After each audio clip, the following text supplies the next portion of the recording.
welcome back to my YouTube channel, which I have not posted on in a long while for no particular reason. Anyway, so the point of this video, I have a few products on Etsy that are not selling as well as I'd like them to.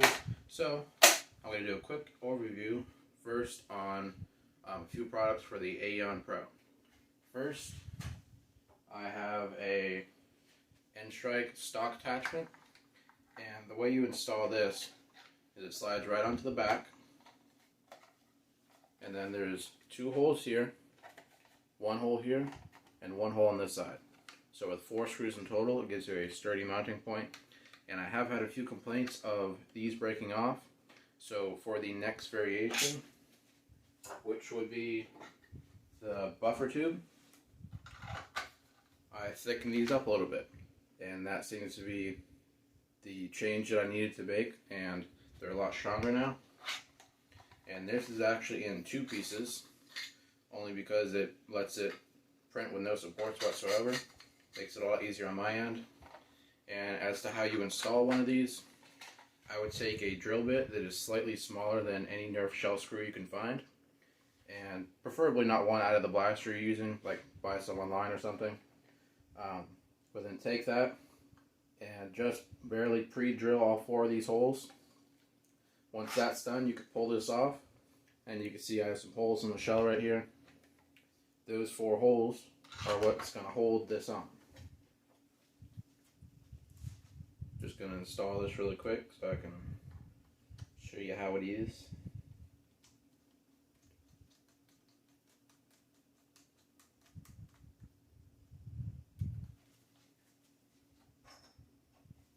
And when you're installing this, make sure to not over tighten the screws, because I doubt they have that much strength considering they're plastic, and they will strip out. If they do strip out, then you may have to get a soldering iron or something similar and melt some plastic back into that hole and re-drill it. Otherwise, you might be able to glue them in. And if you didn't really care about reopening the blaster to make changes or fix it, you could just glue this thing on. That's up to you. So one more screw and we'll be set.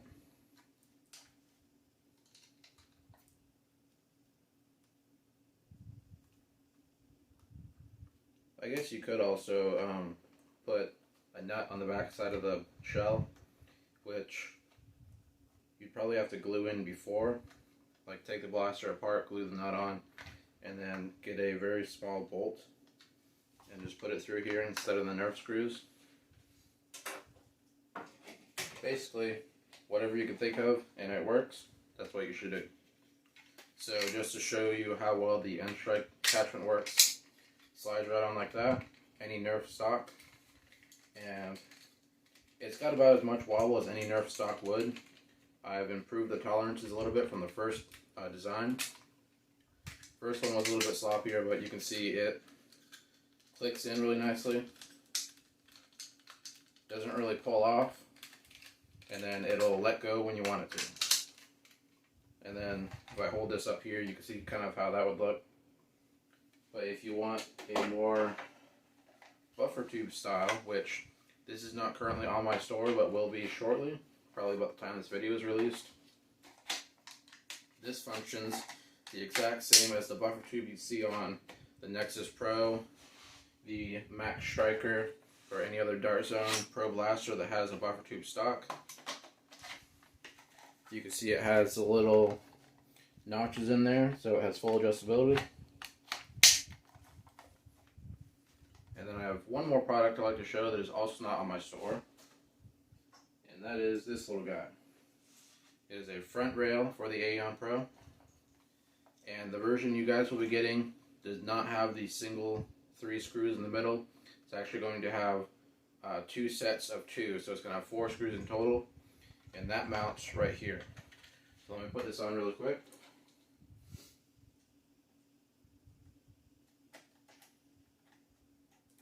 And the reason for changing the design is I found that mounting screws on the seam isn't the strongest, but I already have the holes in my blaster, so I'm going to keep this one on here until it breaks. And these screws I'm using are pretty long. I haven't had any problems with them interfering with anything internally. But if you use regular Nerf screws or Dart Zone screws, they're going to be a little bit shorter than these. These actually came from out of darts, and they were the only ones in stock, so I bought them.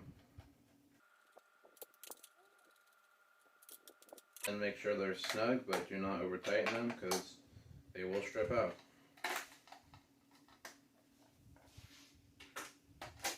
Now I should have brought something I could put on here to show you, but you can see how it looks, and it is the same tolerances as the rail on top. If I try to pull this off, I'm not pulling too hard, but it's not coming off with light force, and the version you guys are getting with the 4 screws should be a lot stronger.